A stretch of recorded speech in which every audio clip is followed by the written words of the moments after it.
If you love running but knee injuries are getting in the way, then you're going to want to watch this video. My name's Stephen and I'm the head coach at Gym 101 Newton Abbey, and today I'm going to take you through the exact same routine that we would go through with our members who start with recurring knee injuries. If you've been dealing with long-term injuries or stiffness, then check out the link in our description where you can grab our free full body reset program. And what makes it so great is you don't need access to a fancy gym. All the exercises can be done at home. Okay, so first exercise is a sled pull. So I'm going to wrap a band around my waist, and then from here I'm bringing my toe behind my knee, pushing through the balls of my foot, and rolling onto my heel. I want to keep my hips low and from the waist up and staying nice and tall. I don't usually count sets or lengths on this. I'll usually set the timer somewhere between 3 to 5 minutes and just keep walking backwards until you get a bit of a burn on your knees, which is why this is so great to start off with, because it's very low impact on the joints, but it's also great for getting blood and nutrients into the joint. We're also shifting the focus now from our typical hamstrings, glutes and calves when we're walking or running forward. And now we're moving the focus onto our quads and our tibialis.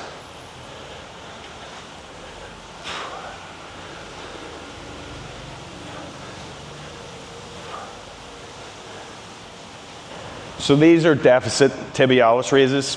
If you pop 2 plates up against the wall and just get your heels under the plate so the rest of the foot's hanging off it, and from here you're gonna push your toes down and then curl them back up.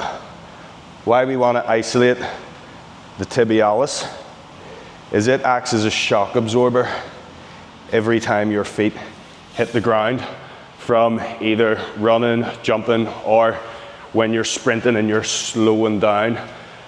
This is a dominant muscle for that deceleration.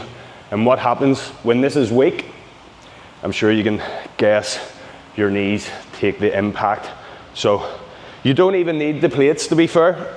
If you don't have access to them, you can do this at home as well. Just lie up against the wall and curl your toes back like that.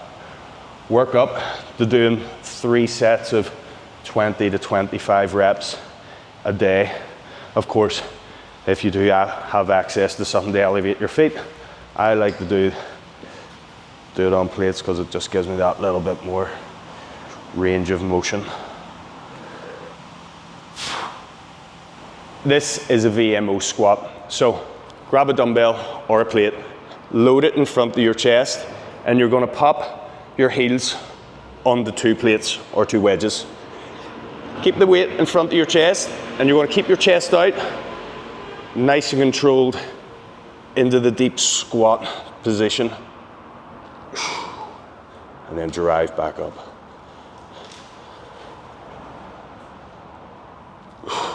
So why I like the load on the front is this is going to push me back and help me keep upright, which is exactly where I want to be in all ranges of this squat.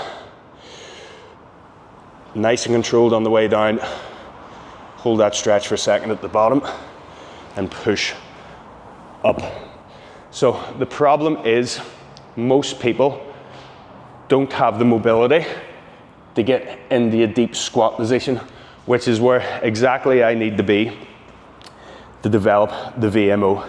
This muscle here is going to provide direct support for your knees when you're running. So if you don't have the mobility to get into a deep squat, a good place to start is just by using the bands. You can keep your heels elevated on the plate if you feel safer to do so, or you can just roll under your toes and just gradually over time working down into a deeper squat, getting that tension on the VMO. This is the front foot elevated split squat. So if you pop one foot onto the box and come into a split stance, you can keep your hips forward, and then from here I'm pushing this knee over the toe. The heel can lift off the box, by the way. This is my favorite exercise for getting my knees strong in that flexed position.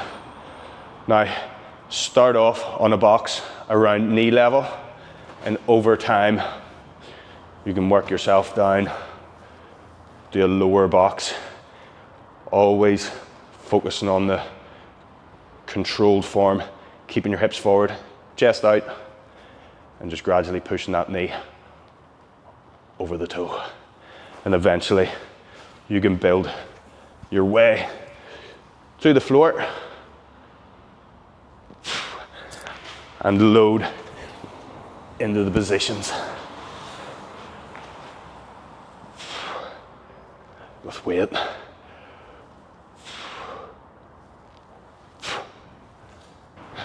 So this is the Poliquin step down. We just done the ATG split squat where we're working our knees into deep flexion. This time we're keeping the focus on a shorter range of motion.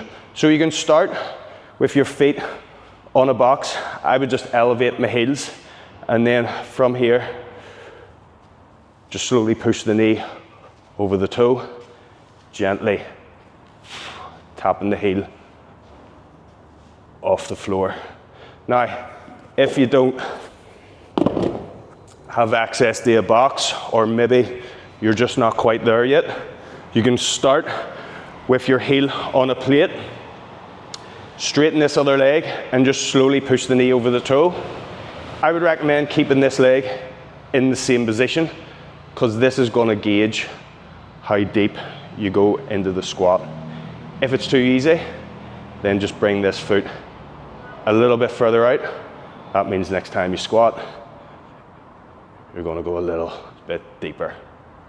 Thanks for watching. There's more information on the recommended sets and reps in the description. And if you're someone that has been suffering from groin strains also, then check out the video in the top left-hand corner. You might find it helpful.